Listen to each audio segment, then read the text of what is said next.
അമേരിക്കയിലെ ആണവായുധ ഭീഷണിയുമായി ബന്ധപ്പെട്ട് ചൈനയുമായി ചർച്ച നടത്താൻ വേണ്ടിയിട്ട് ഇറാൻ തീരുമാനിച്ചു. അടുത്ത ദിവസമാണ് ഇറാന്റെ വിദേശകാര്യമന്ത്രി അബ്ബാസ് അറാഞ്ചി ചൈന സന്ദർശിക്കാൻ വേണ്ടി തീരുമാനിച്ചത്. ചൈനയുടെ വിദേശകാര്യമന്ത്രി വാങ് യിയുമായിട്ട് ആദ്യഘട്ടത്തിൽ ചർച്ച നടത്തുകയും രണ്ടാം ഘട്ടത്തിൽ ചൈനയുടെ പ്രസിഡന്റ് ഷീ ജിൻപിങ്ങുമായിട്ട് ചർച്ച നടത്തി ഏത് തരത്തിലാണ് ഇത്തരം ഒരു വിഷയം ഭാവിയിൽ ഉണ്ടായാൽ ഇറാനെ ചൈന സഹായിക്കുക എന്നുള്ള കാര്യത്തിന് ഒരു രൂപമുണ്ടാവും എന്ന തരത്തിൽ റിപ്പോർട്ടൊക്കെയാണ് ഇപ്പോൾ പുറത്തു വന്നുകൊണ്ടിരിക്കുന്നത്. സമാധാനപരമായിരിക്കുന്ന ആവശ്യത്തിന് സാങ്കേതിക വിദ്യ ഉപയോഗിക്കാനുള്ള ഇറാന്റെ അവകാശം റഷ്യയും ചൈനയും ഇതിനു മുമ്പ് അംഗീകരിച്ചതാണ്.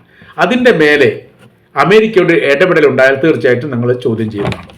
ഈ തരത്തിലാണ് യഥാർത്ഥത്തിൽ ചൈനയുടെ നിലപാട്. കാരണം ചൈനയുമായിട്ട് ഉടക്കുകയും വലിയ രീതിയിലുള്ള ഇറക്കുമതി ചുങ്കം ചൈനക്കെതിരെ അമേരിക്ക ഉണ്ടാക്കിയത് 138% വർധന ഉണ്ടാക്കിയത്.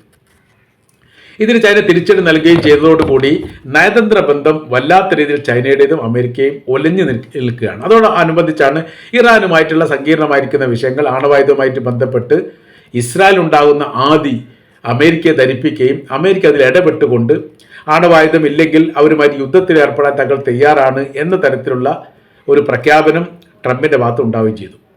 ഇതിനോടനുബന്ധിച്ചാണ് ഈ ചർച്ച ചെയ്യാനുള്ള